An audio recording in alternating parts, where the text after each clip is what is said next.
ஒரு 100 ரூபாய் கீழே கிடக்கல சார், பார்த்துருக்கீங்களா நீங்கள்? நான் பார்த்துருக்கேன். 100 ரூபாய் கீழே கிடந்தா அதை எவனாவது ஒருத்தன் பார்த்தான்னு வச்சுங்களேன், ரோட்டில் போகிறோம் இயல்பா சார், அதை எடுத்து வைக்கிறதுக்குள்ள அவன் கை காலெலாம் உதறலும்.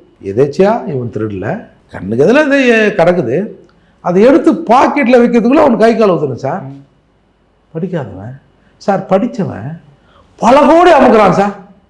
அவனுக்கு தெரியும் இது சட்டப்படி தப்பு, நாளைக்கு விசாரணை போட்டால் மெட்டீரியல் எவிடன்ஸில் நம்ம மாட்டிப்போம் அப்படின்னு தெரிஞ்சு 30,000 கோடி 20,000 கோடி 5,000 கோடி கண்ணுக்கு தெரிஞ்சு பண்ணுறான்னு சார். அப்போது இது எவ்வளோ பெரிய மீறல் இது. அப்படி இருக்கிற போது ஒரு சாதாரண ஒரு 10 சவரன் நகைக்காக சார், அவன் திருடிருந்தா கூட அவனை எப்படி சார் நீ வந்து கொல்லலாம்?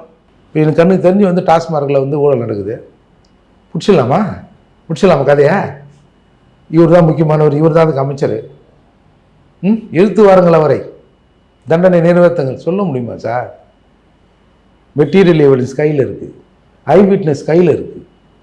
அப்போ நீங்கள் எதுவுமே தெரியாத ஒருத்தனை அவன் அப்பாவின்னா என்ன வேணாலும் பண்ணலான்னா அது எப்படி இது?